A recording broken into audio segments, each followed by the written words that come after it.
The Arthashastra is special for a variety of reasons, in my view.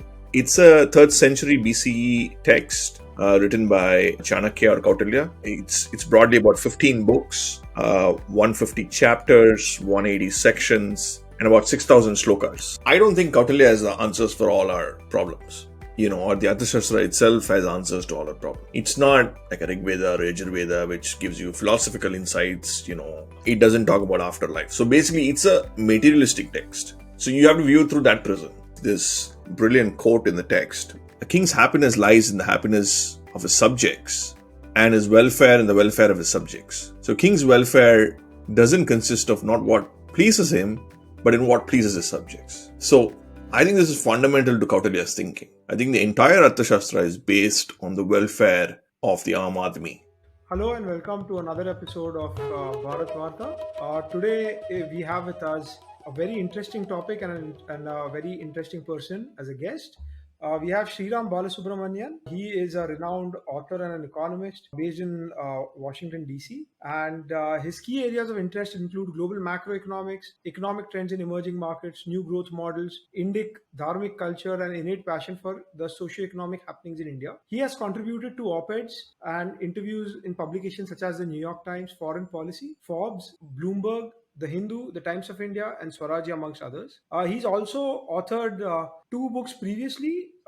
One is Jamba, which is about the joint family, and another one is The Wizards. But what we're going to talk about today is his upcoming book, which is to be released in mid-August. It is Kautilyanomics. It is talking about the economics of Chanakya, or the book that he's written, Arthashastra, and how it can be applicable today in India. So, welcome, Sriram. Good to have you here. Thank you, Nirav. It's a pleasure to be on your podcast. Namaste to all your viewers. I've been an avid listener of Bharatvaarta. I think it's good to be on the show.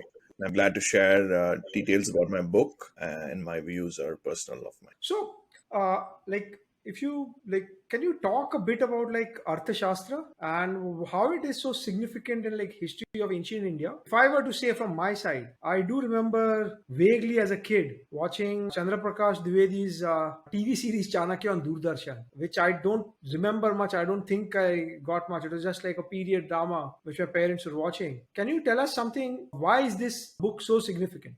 Yes, indeed. I think, as you mentioned, that series has been sort of the segue to Chanakya for a lot of people in India, and I'm also one of them. The Arthashastra is special for a variety of reasons, in my view. It's a 3rd century BCE text written by Chanakya or Kautilya. It's broadly about 15 books, 150 chapters, 180 sections, and about 6,000 slokas. There are some debates on how many slokas are there, and we'll leave that to the theorists, but approximately 6,000 slokas. There are a variety of reasons why it's sort of, captivating, or why it's significant in the history of ancient India. Firstly, because I think the Mauryan Empire itself was so omnipresent, in the sense it covered from Gandhara, almost from Afghanistan all the way to the south of India. So the sheer vastness of the empire was captivating. So I think that in itself, the vast dominance in the scale, intrigued a lot of people. In that sense, it was interesting to many people. I think that was one of the reasons. The second is Chanakya himself. I mean, we've read so many stories about Chanakya Niti, the mystique of Chanakya, and the fact that, you had one person who had sort of authored this text, which is, sort of the template for this dominance. And also because the third reason is that it covers a wide range of topics, right? I mean, it covers strategy, it covers, statecraft, it covers defense, it covers economics, it covers a wide range of areas. So you basically had a popular author co-authoring a text which sort of, symbolized sort of a template for success. So from a common person's point of view, so this was sort of, he was a world beater at that time, strategizing this dominance, right? So these would be 3 sort of reasons why I think, it's significant in common parlance. But from sort of a technical research point of view, I found it curious for other reasons, which probably we will discuss in our subsequent. Adding a bit about Chanakya or Kautilya himself. So Kautilya was kind of like an advisor to the king, or you would call the role of, say, prime minister to Chandragupta Maurya, and he was his teacher at Takshila. right? Which is now in present day Pakistan. The kingdom, the capital was actually like Patliputra, which is in Patna in present day Bihar. And so, any other things that you want to add about like the background of like Chanakya, Chandragupta Maurya, how kind of they like just a little bit, because how the start and then like most of the book is about statecraft, right? That how do you run an empire? But just a little Yeah. bit of background of Chanakya himself. Yeah, that's right. So he was a pandit who helped to overthrow the Nanda dynasty prior to this. Yeah, he was a strategic thinker who helped Chandragupta Maurya to actually come to the throne. But besides that, one point that we need to sort of mention is that the Arthashastra as a text is context agnostic, in the sense it doesn't refer in particular to a particular ruler or a particular time of period. So that itself is something sort of fascinating, a timeless sort of template which he sort of created. And the question really is, how much did Chandragupta Maurya actually use a lot of these techniques? Itself is a debatable subject. I mean, he could have used a lot of them or some of them, or Chanakya himself could have sort of decided that this is how I see things, for people to sort of this is my model of, say, governance or what he thinks. So even though he was a minister in his sort of cabinet, I think this should be viewed as sort of an independent sort of perspective of Kautilya. So you're right in your interpretations, but I think as we discuss more about the book, we'll get probably more details about it.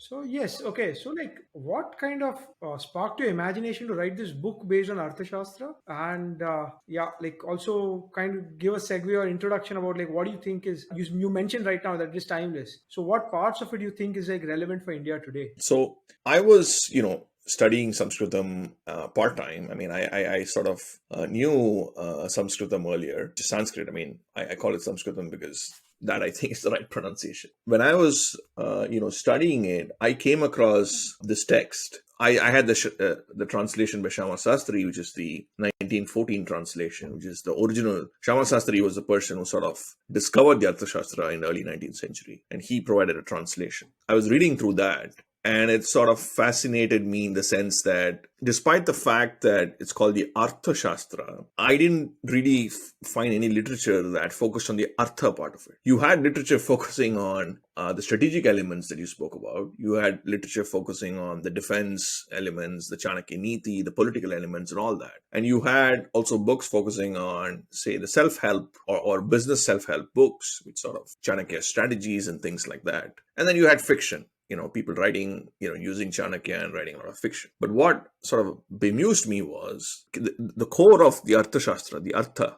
I didn't see enough literature on that, in the sense. So coincidentally, around that same time, or I was also reading a lot of literature on Angus Maddison, who's a world-renowned, economic historian, and Angus Maddison theorized. He provided a data set of ancient economic data from 1st century CE all the way till 21st century. So that data set is available for anyone to go and look at the Groningen Institute and Angus Maddison's website. It gives you the complete data set. The crux of that is that India and China were sort of leading economies till about the 17th century from 0C onwards globally. So they were exchanging places 1 and 2, but over that period, they were one of the dominant economies in the world. So critics might argue that this is because they had population and production was not extensive at that time. Industrial revolution didn't come. So, this is just a creation of population. Let's leave that aside. That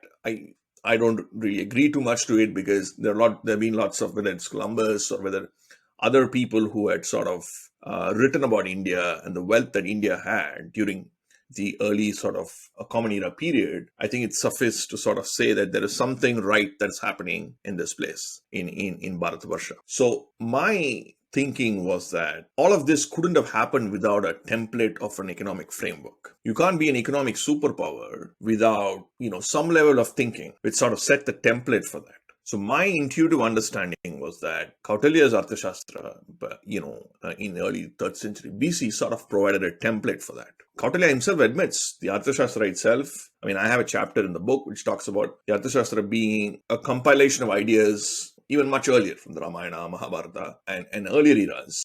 And he himself admits to that. So what I'm trying to say is that my intuitive understanding was that from 3rd century onwards, from the Common Era, there was a sort of an economic framework. And I was keen to understand what that framework was, or at least decipher that framework. So, and then a combination of these two. So, one, I had the text with me while studying a language. And then on the other hand, being an economist myself, I was looking through all these data sets and I was drawing some sort of connection. So, that sort of made me curious to research this. And lastly, what really made me go full in depth into this, I spent almost about 5.5 years on the subject, is that there's literally nothing on this subject available on the economic framework of Kautilya. I mean, there's one brilliant book by Balbir Sihag, who's a genius in my view and a mentor of mine as well, which is a very academic book. But besides that, there's nothing else which, even initiates debate. So it sort of got me thinking, and this made my task much more difficult because of the fact of lack of resources. So everything had to be on my own. But on the other hand, I also felt that there is a definite need for this, for people to debate and discuss and produce more material on the subject. This is just my interpretation of the subject. There should be 100 more interpretations of the same subject. So that was sort of the motivation, I would say. Yeah.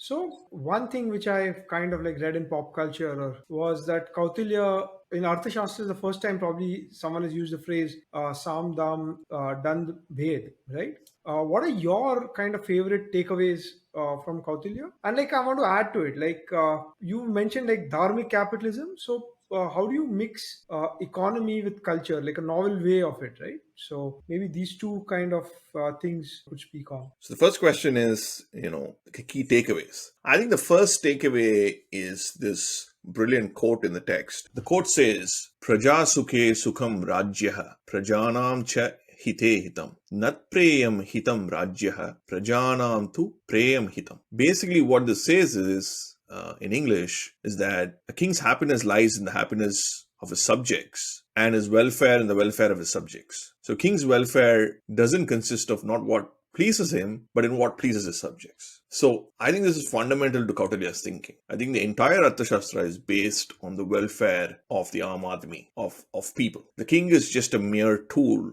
for the process. So it is not written to, at least this text is not written to sort of glorify the king, but more to ensure that the people's welfare are taken into account. And I think that's a very important takeaway from the entire sort of thinking of Kautilya. So everything is sort of catered towards that. In fact, he even says that if the king's progeny is not up to the task, Kautilya says that only the person who's most capable needs to be the next king. The idea of dynastic sort of incompetence is not even there. His focus is on ensuring that the people's welfare are on top. So that's one big takeaway which I felt. Second is the idea of dharma. Dharma is can be debated over thousands of pages in many books. In Kautilya's view, it was central to his sort of prism of prosperity. He believed in certain elements of dharma, which I'll probably detail in the next question, and felt that it was an important foundation for economic prosperity. And the third would be the idea of Vasudhaiva Kudumbakam, which I think is well written, well talked about. But the idea of a globalized world is not a new phenomenon. Kautilya believed in open trade. In fact, he gave a lot of importance to imports. And there are lots of, trades across continents which were happening at that time. His idea of globalization was, he believed in sort of a global world through the narrow confines of just, boundaries. And the last is the Samadhana debate that you referred to. That isn't just for sort of a defense sort of a mindset. I mean, it could be used even for finance. How would you say, for example, how would you deal with a debtor? A similar principle could be used to deal with, financial obligations and things like that. So I think he sort of used these concepts across board with various tones, various levels of depth, depending on the issues that were there. So these would be probably 3-4 areas which are sort of key takeaways to my mind. Yeah. So and the next question of Dharmic capitalism, right? Yes. So yeah, you mentioned Dharmic capitalism. So how do we mix like economy and culture? Yeah. So this is a sort of a framework which I bring into the book, where I sort of argue that Kautilya's economic worldview, is that I define it as Dharmic capitalism, purely because the reason why I wanted to sort of bring it to a Western paradigm is to sort of compare it and provide that comparison. Obviously, we don't need to necessarily look at through the Western lens, but purely for the sake of comparative, analogies, I've sort of, articulated that. So in that, basically, what I'm saying is that he believes there are three types of buckets which I put in Dharma. One is ethics. Another bucket is on responsibilities. Another bucket is on harmony, internationalization, living in a global world, sort of a worldview. All of these three buckets sort of have components, which you will see in the book, which lead to three big sort of ideas of Kautilya, which is basically wealth creation, which he was a big fan of, through a sort of a global approach, open to, sort of dealing with the world. Second would be a strong state, a state which is rule enforcing, but it's non-intervention, it doesn't intervene too much, but it's firm on its rules and, regulations. The third is the idea of sustainable growth. His thinking was based on sustainability and sort of building sustainability through the prism of responsibilities. So these are sort of three big buckets which I put under this Dharmic capitalism framework. To really simplify it to your viewers, what Dharma basically does is, or at least through the Kautilyan lens, is that it is a self-correcting mechanism, both for the state and the market. So in today's times, if we need to sort of intervene, let's say, the state comes in, pumps in huge amounts of money, builds roads, builds infrastructure, there's a stimulus and things like that. Or else the market itself sort of figures its way out, and then you do interventions at the market. But I think Kautilya's view was to keep the foundation strong through the idea of Dharma and reinforce the importance of Dharma through these various buckets which I've referred to, and use that as self-correcting mechanism both for the state as well as the market, so that you don't intervene, so that this is sort of a loop, sort of a virtuous loop that keeps running the economic machine. And on your point on culture and economy sort of tangling, economic output is eventually an outcome of what you buy and don't buy, what economic activity you per se do, for example, right? Millions of people like you would sort of aggregate to make the macroeconomy. So the economy doesn't come out of thin air. It comes out of individual people making rational economic choices, and these economic choices aggregate to form the macroeconomy. But these economic choices, you yourself, for example, make these economic choices based on your upbringing, your understanding, and your thinking of, which is not largely, but still driven, especially in India, by some of your cultural norms that you have. So indirectly, it is already sort of intermingled in your economic decision making. It's just that it's subconsciously there. In this sort of framework, I sort of bring it out in a more conscious way of how Kautilya would have seen it. So yeah. How is like Arthashastra very different from like other Hindu texts, and why does that make it like a little more relevant in today's context? I think you already mentioned it's a bit of like a timeless nature, but maybe if you could elaborate on the differences. Yeah, so first of all, I mean, I'm no expert on I'm not even an expert on Arthashastra, to be honest. I'm just a student, probably a more refined student, given that the time was spent on this. So with all humility, I would like to answer this question. I think the first thing is that the focus of the text, right? There is a reason why it's called the Arthashastra. It could be there is Niti Shastra, there are other types of text. So the particular focus that it brings to the text itself makes it sort of distinguished, in its own ambit. Because other texts, I think, mythological or historical texts, they have broader goals in the sense that, it's about spirituality, it's about the other purushasthas that we talk about. So in that sense, I feel, this has its own sort of unique space. That is one. Two is what we also deal in some of the other texts is it's sort of an offshoot. That's what we try to bring in one of our chapters. We bring some of these ideas, the concept of purusharthas and sustainable living from the Ramayana, Mahabharata. We pick some ideas and bring it together because the primary focus of those texts are different. In the sense, there's always an undercurrent of a common life that is going on. But here it is far more focused on a particular zone. So in that sense, I feel that compared to other texts, it's just that by nature, this text is a bit more focused on the idea of Artha and its broader materialistic life goals. Let me put it that way, rather than not other types of goals.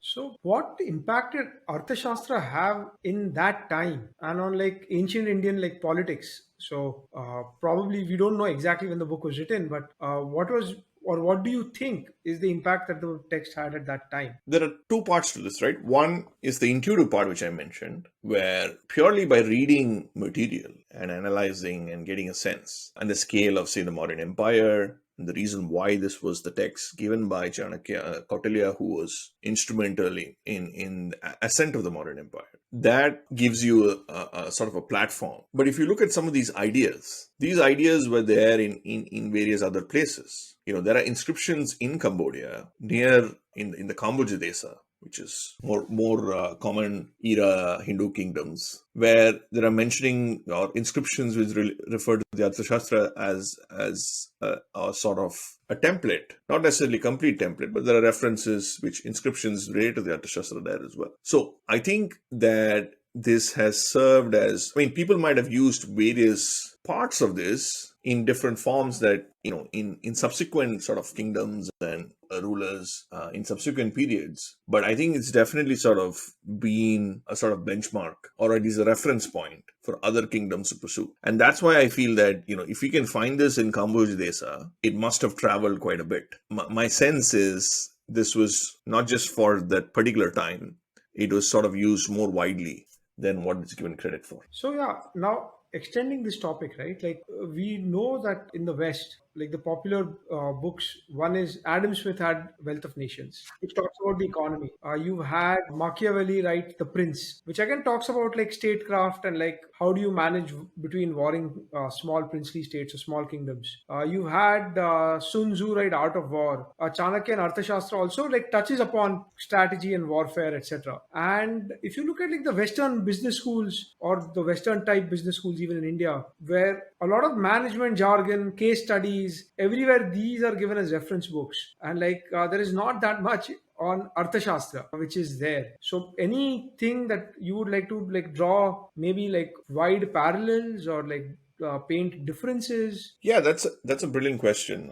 In fact, that is at the heart of my adventure of this book as well, is because forget common people, even people who are academics who have spent years on the subject aren't aware of some of these things. There are two parts to your question, right? One is on Adam Smith and one is on Machiavelli. Let me take on Machiavelli first, the bull by the horn. So the thing with Machiavelli is often compared to Machiavelli for a variety of reasons. But I think there are two or three significant differences. First of all, like I mentioned, the Arthashastra is context agnostic. Machiavelli is not context agnostic. From my understanding of The Prince, there's a particular focus for a particular, sort of empire to a dominance of a particular sort of kingdom and so on. And the second thing is, it is always focused on the monarchy and the sustenance of the king.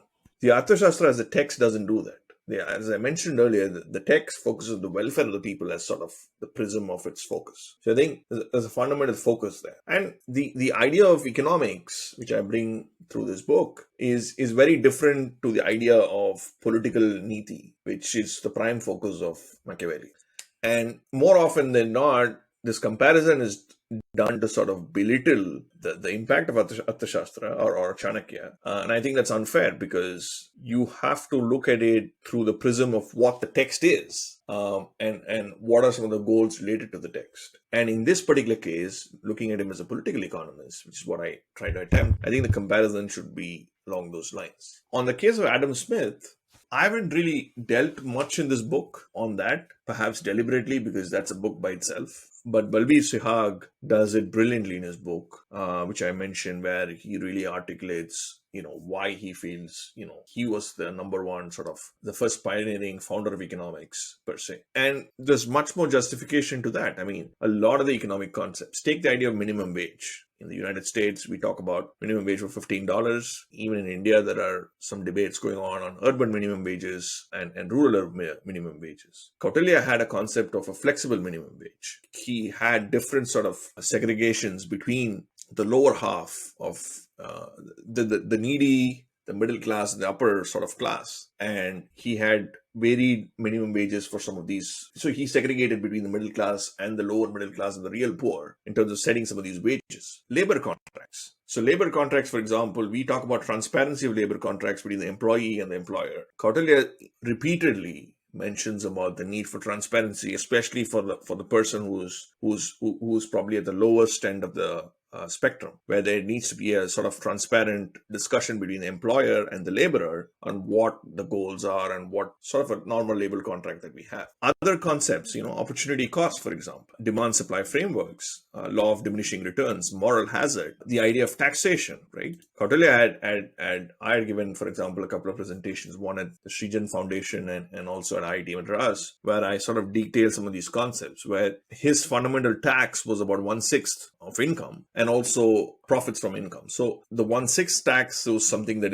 he felt a bit sort of was an ideal sort of measurement, which is similar to the taxation rates broadly that we have today. He, for example, believed that tax is a very important sort of strategic tool, that if you start taxing people too much, it's like honey, you got to treat it with care. I remember that quote. I think that has been quoted that the emperor must collect tax the way like a honeybee collects honey from the flower. That it takes a bit of honey, but without damaging the flower itself, right? If you take too much, the flower will wither away. So you take a little bit of nectar, and yeah, that's a very famous quote. Exactly. You hit it spot on before I could come to that. But yeah, a lot of these financial concepts, economic concepts, they were, implemented by Kautilya. The issue thus far is that the framework, someone had to sort of bring this together into a framework, which I think some recent books like Balbir Sihag has done that at a conceptual level. But what I attempt to do it is to bring the macro framework for this and sort of, contextualize that. So answering a question, I think on Adam Smith, there is a reasonable case, in my view, a very strong case, that Kautilya was far ahead of his time in terms of understanding a lot of these principles. Level of detail might be variant. I don't think that level of detail varies with Smith, because he himself was fairly 17th century, right? So the level of variance, the context of data, the intensity of data mining that we have today, technology, definitely, we are far sort of those things.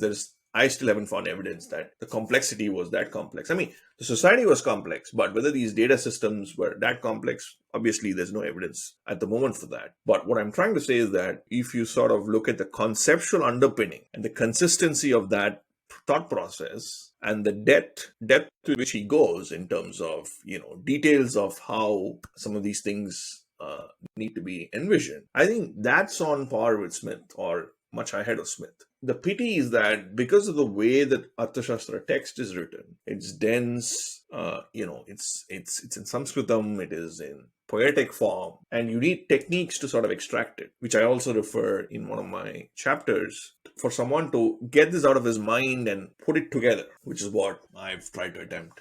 But yeah, so answering your question on Smith, I think there is a very strong case that Kautilya had a lot of these ideas, modern concepts, thought about it, or at least had an earlier version of some of these ideas. You mentioned earlier that Kautilya mentioned that the purpose, like the king's happiness, is in happiness of the subjects, right? And so kind of talks about like a welfare state, and also like you mentioned that Kautilya talks positively about like global trade, right?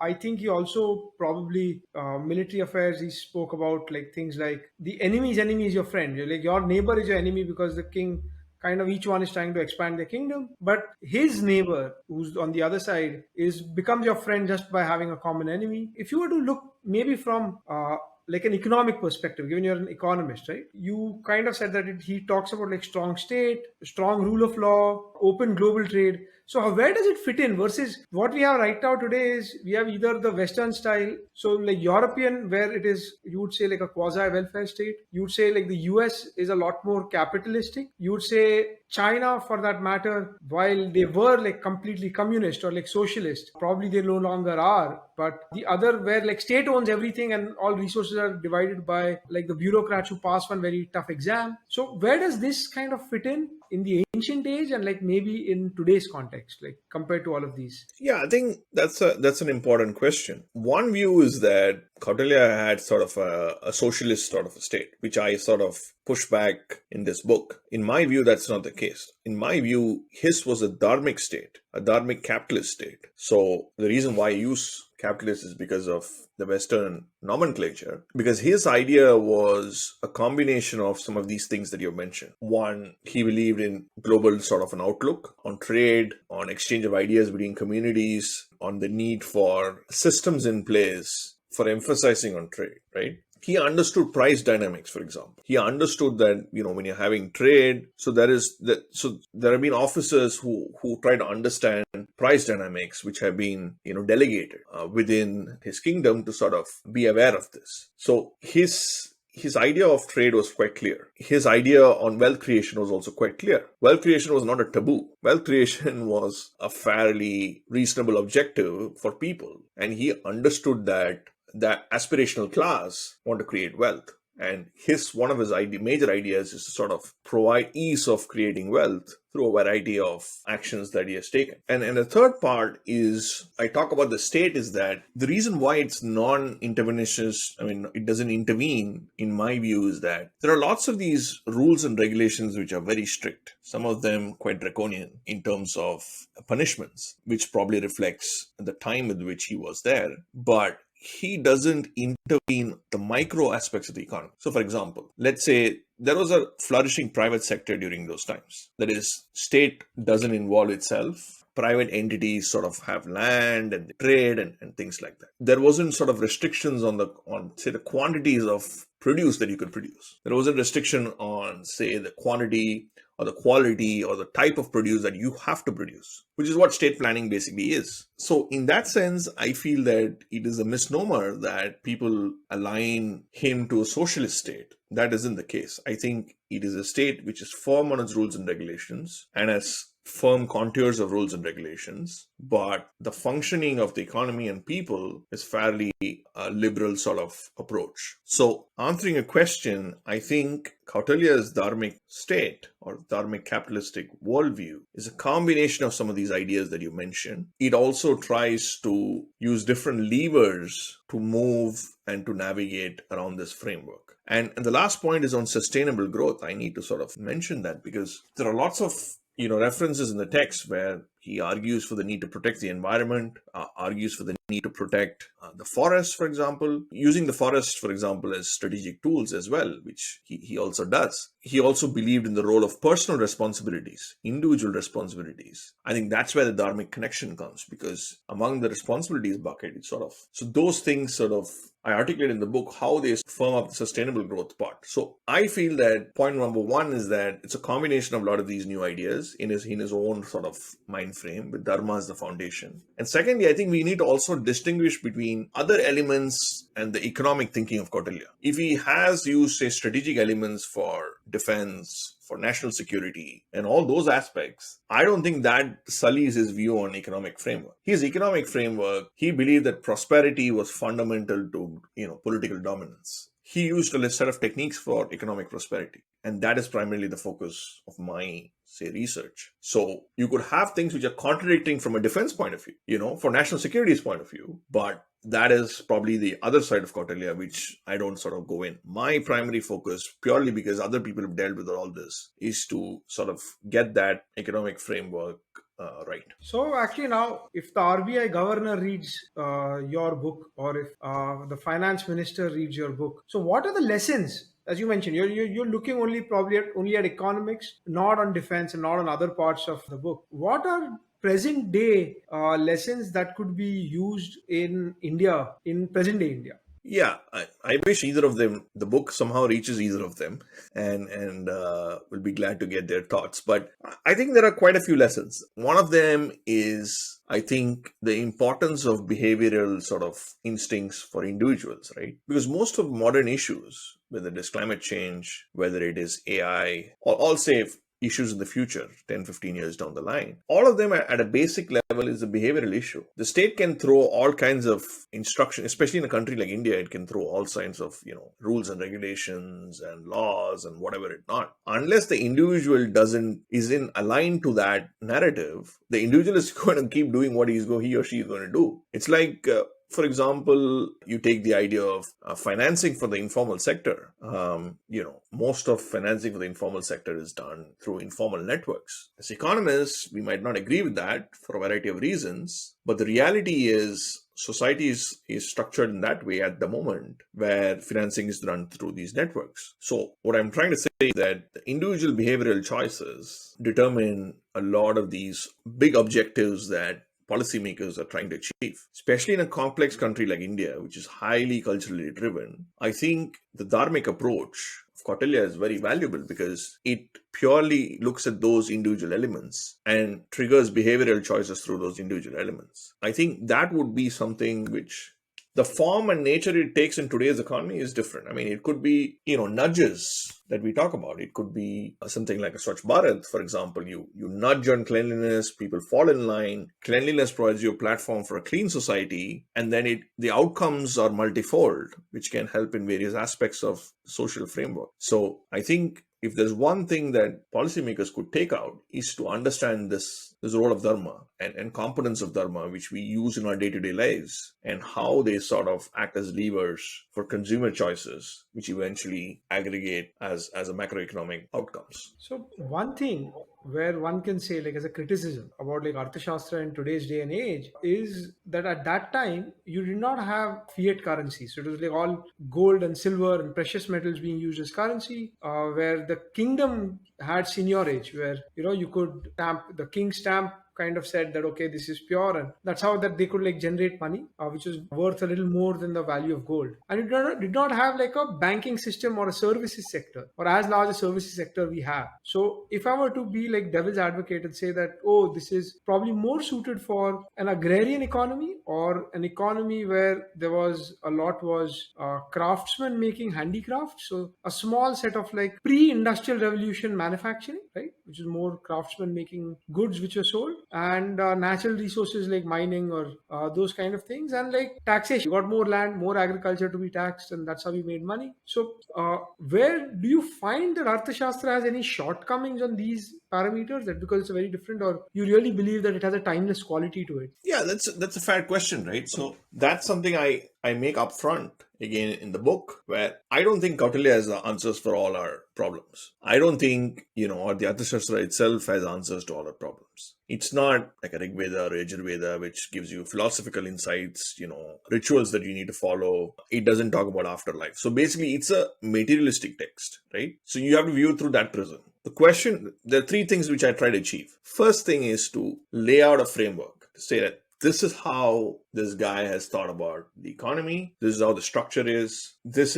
He has been a pioneer in this field, given that thousands of years ago, he was able to construct this and run an empire or be a catalyst for running an empire so huge. It's the first bucket. The second bucket is, what are some of these ideas? Obviously, context varies. What you had in ancient India and what we have now is completely different. While that is a given, there are certain ideas and concepts which might still be relevant. I think the focus needs to be not on the implementation of some of these ideas or how, focusing on the differences in the context. It has to be more constructive in the sense that look at the confluence of some of these ideas and some of the solutions that these ideas could provide.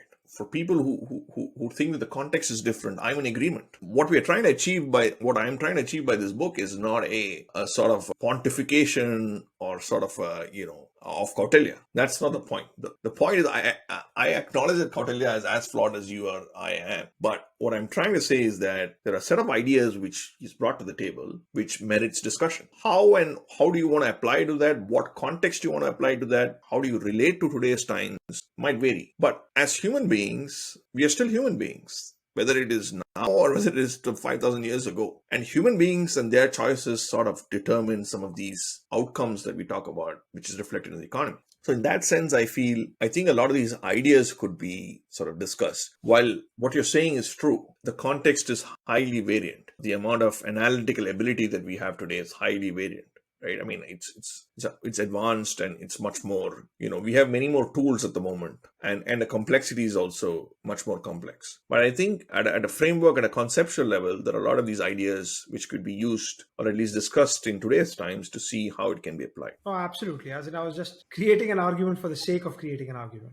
Definitely. Like another thing which comes to mind, right? Like if you look at present day India versus probably Mauryan Empire, right? So one is like India slowly it has been picking up, but like till like our liberalization movement, we were not very open to global trade. India, while the laws, as you mentioned, right, the laws can be very strict, or in reality, rule of law is not really followed. The implementation is very poor. Militarily, we are not as strong as probably we want to be. So all of these things. So if you were to compare maybe like the Mauryan Empire, which was like a behemoth, what kind of set that empire apart from like the others in that era? I think it was also the same time as Alexander the Great. I don't want to call him the Great. Alexander came up to like what is present day Pakistan, whereas Chandragupta Maurya's kingdom was headquartered in like present day Patna. How did this empire differ from the others at that time? Yeah, like I mentioned, I think what they it's being a pioneer in the scale of their dominance, right? For example, I come from Tamil Nadu. I'm very proud of Rajendra Chola and Rajaraja Chola. The Chola Empire, conquered many parts of India and Southeast Asia. So what I'm trying to say is there have been subsequent kingdoms which have been even more omnipresent, even more conquering. And the funny thing is, all of these guys have been at war with each other literally all the time, right? These guys would. So, but yet you have accounts from Peripulus of the Syrian Sea, you have accounts from Greeks, you have accounts from Chinese, you have accounts from all these people who are all around that area doing what? They were all part of either adventurers or they were part of doing trade and having connections with various societies. What I'm trying to say is there is an undercurrent of a continuous sort of economic activity happening despite all of these geopolitical tensions, right? So I think, at least from my limited understanding, the reason why the modern empire sort of became because they were sort of pioneers of this of the reach which they had, and purely the personality of Chanakya, Kautilya, right, is very difficult to find a personality as endearing as him, who is encompassing across so many areas in terms of knowledge and subject. I think it's a combination of these two which sort of sets this text and this era apart, in my view. For especially in modern India, I think this was also sort of appealing because it was a person who was sort of a global sort of. He was a person who could handle many things and could put up a sort of a text like this, which was revered by other people as well, other civilizations. That sort of also had an appeal. So I think it's a combination of these two. In my view. Okay, now like last question, we are running kind of close to end of the time. For your readers or your potential readers of the book isn't out yet. What do you think were the key takeaways that you gained while researching and writing this book, and something which you changed your mind on after like going through the whole process? You mentioned it's 5 years. Yeah, I mean, I'm willing to even change my mind now. The thing is, I find in my journey, I detail some of the efforts taken because, first of all, in the book, one is the Sanskritam text. As an individual, you need to have some competency to understand the text and then interact with a wide range of scholars to sort of get their interpretation of the text and the translations done. So that is one part. And the complexity of translations and all that surrounding that. The second part is the issue of economics and finance and bringing together all that stuff after understanding the first part. And the third part is formulating all this as a writer to sort of bring everything together into sort of a structure. And I think that's why it's taken quite a bit of time. But my primary sort of request to the reader while they're reading this book primary purpose is to get them thinking on the subject. The more and more research that comes out of this, it could be, different interpretations, different contexts. We need multiple frameworks based on what people think on Kautilya and their economic ideas and various sort of principles aligned to that. So I think the first thing is to probably for the reader to take this as an opportunity to first understand what Kautilya said and then come to terms with that. And then probably also research and look at, if you're interested, explore other areas on your own or yourself, just to trigger the thought to explore. As long as the reader sort of, at the end of the book, sits down and thinks, okay, now I get an understanding of Kautilya and what his economic worldview was, and it's made me aware so that I can pass on the message to others. I think that itself is a big success of the book. And lastly, debating and discussing. There is analytical research which is there for people to, think about and discuss. We are not talking about some wacky thought that comes out of thin air. This is a book which is done with enough rigor, which can go through, which enables people to sort of have a serious discussion on the subject. There are a couple of books, one which I mentioned by Balbiji, and this one, and there are others, Satish Deodar, for example, who have sort of dealt on the subject. But all serious researchers who try to sort of bring about a very mature sort of discussion on the subject. And I think that is important because we are not, so this sort of should take the discussion to that next stage where more of the serious research gets done on the subject. These are probably the 2 or 3 takeaways for me, for the reader. If they the pre-order link for the book is available. Be glad if you guys can proceed and read the book, and obviously give your comments. I look forward to your thoughts on it. So even I'm looking forward to reading the book. I have had the pleasure of reading like a few chapters, which part of the manuscript, which Sriram was very great, happy to share with me. So that's it from us, from Bharatvaarta. Thanks for tuning in, and thanks Sriram again. Thank you. Namaste. Thanks. Thank you for tuning in to this episode of the Bharatvaarta podcast. If you want to see more content like this, then don't forget to subscribe to our channel. We started Bharatvaarta to facilitate long-form discussions on politics, policy, and culture. We don't necessarily endorse anything that was said in this episode. If you wish to offer us feedback, do reach out to us on social media. We are at Bharatvaarta on Facebook, Twitter, and Instagram. You could also get in touch with us on our website, www.bharatvaarta.in. The links are in the description below. Until next time, stay safe, take care, and Jai Hind.